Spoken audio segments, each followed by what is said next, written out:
I don't like loud music. I can tolerate it, but I really don't like loud music. I listen to it if I'm home. I may listen to music at a good level, but loud, only when I'm in the club. At my home, I don't listen to loud music. I don't even plug my speakers up at the house.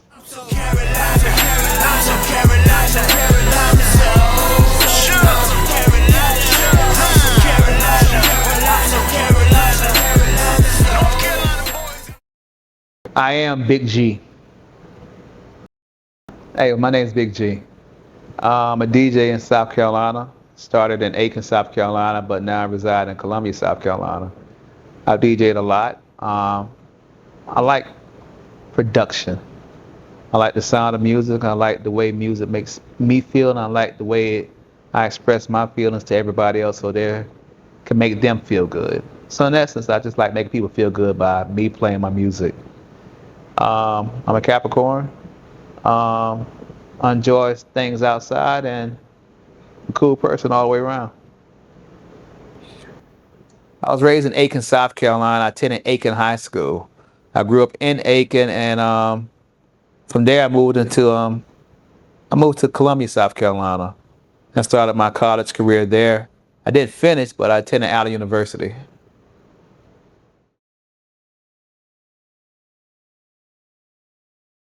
Well, how I became Big G is kind of funny.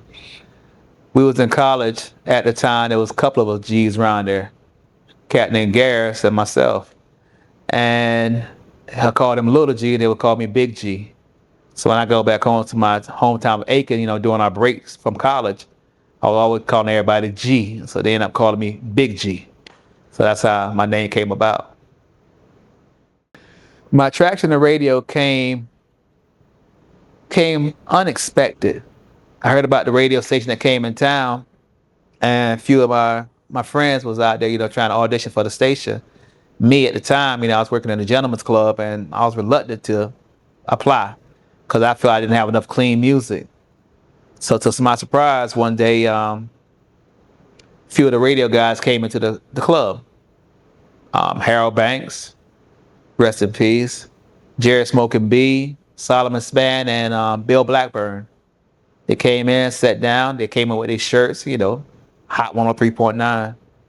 So as I sat there and looked around, a few of the entertainers walked to me and said, the radio station here. I said, so? They said, what you gonna do? I said, gonna play music. So as I was continuing to play music, one of my good friends now, Bill Blackburn, kept nodding his head, saying, man, he got it. He got it. That's the one. He got it. So upon leaving the club, Harold gave me his card and said, give me a call. So I gave him a call the following day, and he asked me to come up to the radio station. So I came to the radio station, not expecting much. They wanted me to bring him a tape. I said, well, I don't make mixtapes.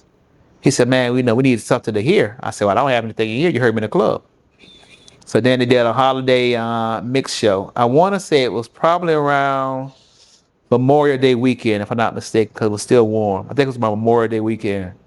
And I got my bag together full of records at the time. And I had a DJ with Bill Black. He was hosting.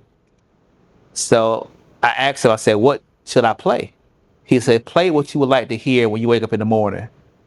And at that time, I went through my crates, and I think I played something like some Lauryn Hill, some John B at the time, maybe some Faith Evans. And I rolled from there for about 2 hours, I want to say, maybe 2 hours, 2.5 hours. I did that show. And eventually they put me on.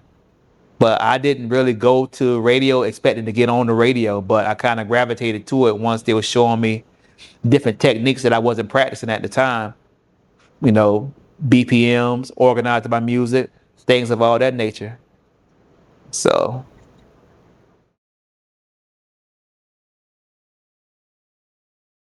I started radio in 1999, 99, 2000.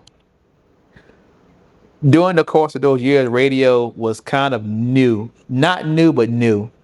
Because Hot at the time brought a different feel of music to the area, where they was introducing to the city trap music. They was introducing to the city party music.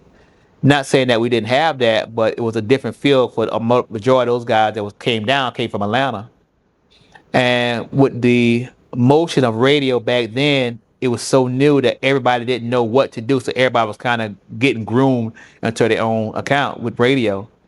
So you would have back then folks getting records pressed up, which gravitated from records to CDs, from CDs to now getting your MP3s, to now they just disregard radio and go straight to social media.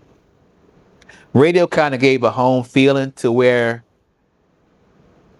radio gave a home feeling to where that majority of artists at the time, majority of the artists at the time was able to marinate with their songs in the community. It didn't move as fast.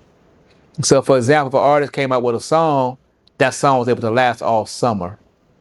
Now, the average lifespan of a track, maybe like 6 weeks, 4 to 6 weeks before something new, before something else come up that's new. So with that being said, radio moves fast. Now even the length of songs is shorter now. Back then, the average length of a song was probably 3.5 to 4 minutes. Now it's like 2.5 minutes, if that. So the way radio has changed, it's now a microwave society because everybody want what they want right now and they're able to get it right now. As opposed to radio, you was able to hold back and give them bits and pieces, but now they just want what they want right then and there, and they can get it via Apple Music, Spotify, or whatever format that you have on your smartphone or your laptop or your iPad. And you can just actually say, hey, play song so and so about song such and such, and they play it right then and there. You don't have to wait for it. Radio was timing and made you wait for that particular music to come out or wait to hear that song. You would sit by the radio all day back in the early 80s and want to record that on a cassette. Now there's no cassettes to record on. You don't even have to have a CD now. A day in the life for me behind the mic, I wasn't really on the mic, but I did have my say so at the end of my show. So, a lot of guys will wait for me, my shout outs at the end of the show where I would run down everybody I ran to that course of that week or that night. My day normally started out back then. I would probably get up back then when I was on hot. I would get up probably about 9 to 10 o'clock that morning. Drive to Starbucks, get me iced cafe latte, or either get me a macchiato and a slice of banana nut bread. From there, I go to the radio station. I prepare my show. From beginning to end, I would prepare my show every day. So around about 4:30, 5 o'clock, came time to execute. Did my show, end of my show, give my shout outs. After my shout outs, go back home, grab a bite to eat, and then probably go from there to the club. Get to the club by 9 to 10, excuse me, by 8 or 9, take that back. And probably play to about 3, maybe 2, 3, about 4 o'clock that morning. So after I would do the club, I'd probably leave from there and go grab a bite to eat and go home, go to sleep and do it all over again. But I was doing the same routine probably like 4 to 5 times a week going to the clubs. But in the middle of that, I also did production. I was learning production. So where I would find classic songs or unreleased songs over the internet, and I would clean those songs up so I could play it over the air. And I just want to have the jump on everybody before anybody else could get it. So that was kind of like a lot of stuff I was doing. And between that, listening to other music from other artists, national or local at the time.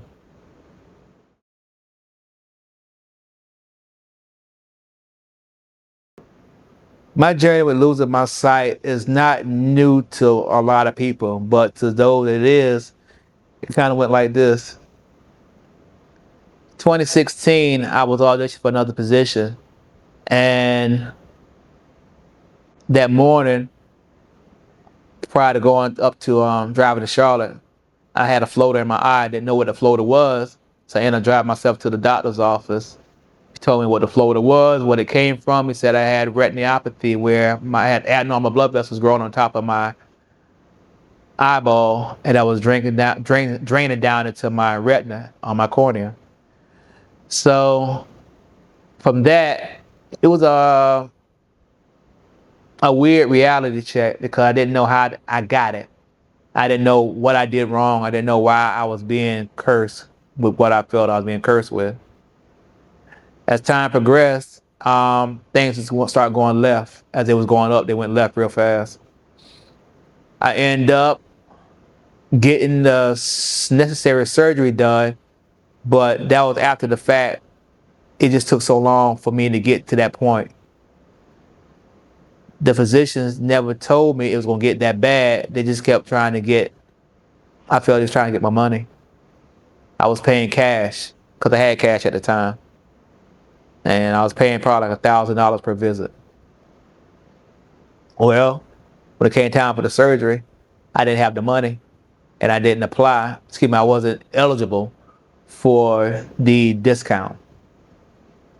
So I had to wait it out until things got to the bottom, and that's when I was able to get to my surgery done in 2019. Yeah, 2019. The surgery I thought was gonna go good, but didn't go good and went left. But that's a chance I took. So going through that, it kind of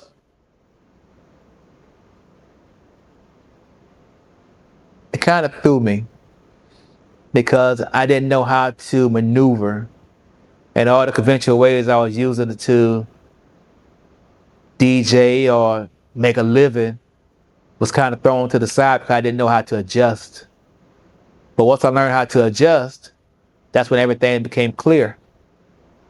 That I was relying too much on man, I didn't put my faith in God.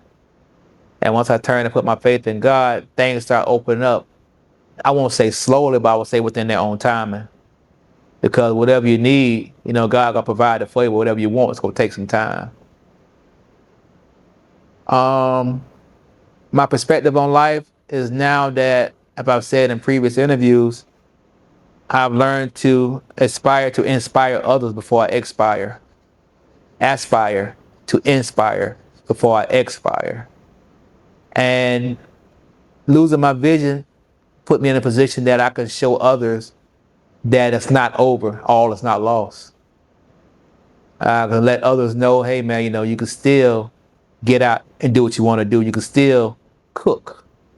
You can still walk around your neighborhood. You can still be you. And I just want to extend that light to let folks know that there is hope. All is not lost.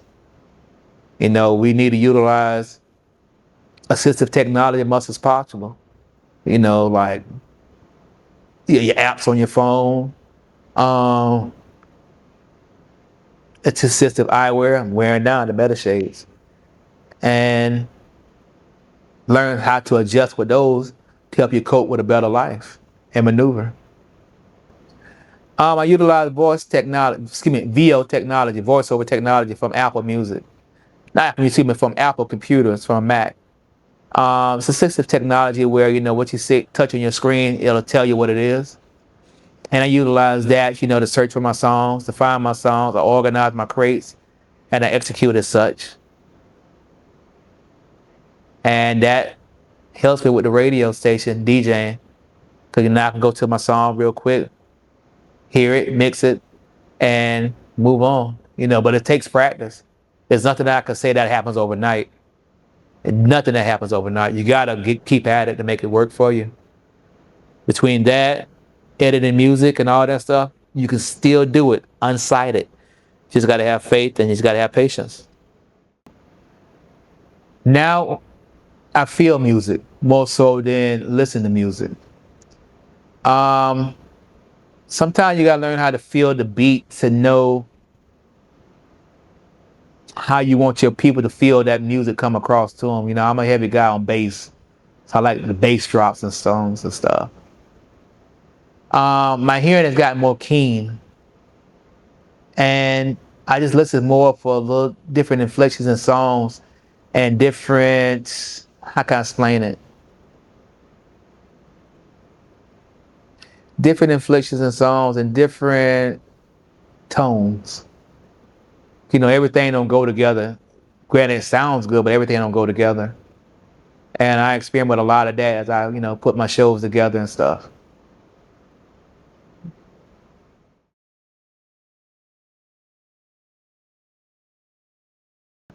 Radio's gonna be here for a while.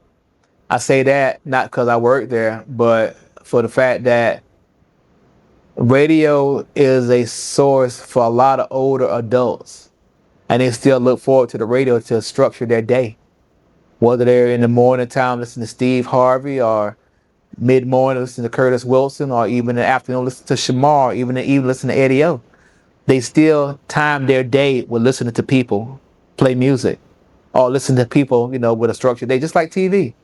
You can't get rid of TV, because people have that set time that they do things. They kind of set their clocks by that. With pushing the music, that comes with the artist, because there's so many platforms now that go past them relying on radio. There's DistroKid, there's oh man, not United, excuse me, Universal Music. What is that? DistroKid. It's another one. I forgot the other one. But it's a whole lot of these TuneCore. That's what I meant to say.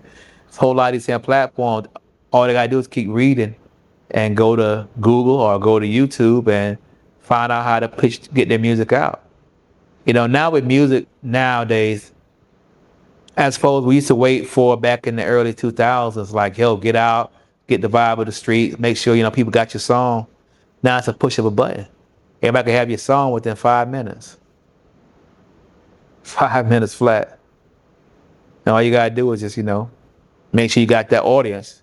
They can create their own audience if they're active on social media, which goes past radio, because radio doesn't maneuver your social media page.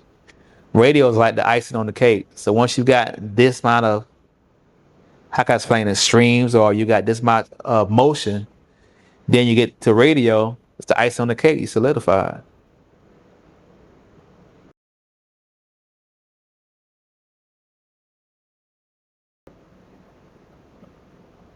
I don't know. I don't know what God has planned for me. Every time I ask him, he just tell me be patient.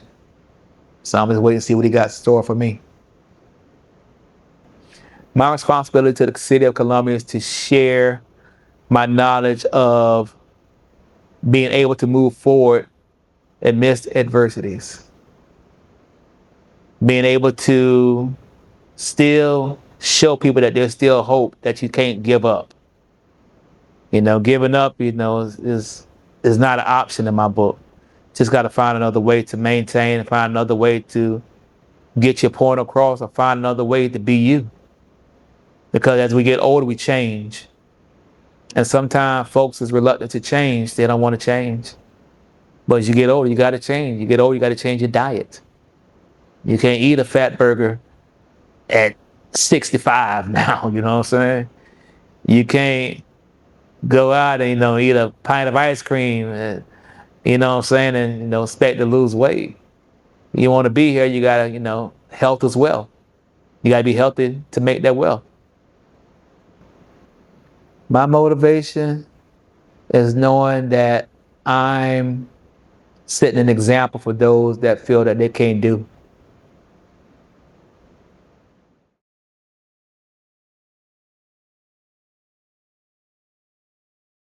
Practice timing, practice consistency, practice mannerism. Learn how to talk to people, learn how to speak to people, learn how to adjust with people. If that's going to be your audience that you're going to reach out to. And learn how to be very, very patient, because everything don't happen when you want it to happen. Stay focused. Don't lose your sight on the prize. You have to stay encouraged. I would suggest, find some affirmations that you live by daily. One of mine is like, I aspire to inspire before I expire. I got that from Bill Duke, the actor. And like, long as you give inspiration to others, your day gonna go by well. Your life will go by beautifully. Because people look up to those that you rarely realize. You don't realize people looking up to you at times, but they do. You don't realize who you're inspiring, but you do. So my suggestion: Just keep doing you. Be the best you that you can be. I'm so Carolina, I'm so Carolina.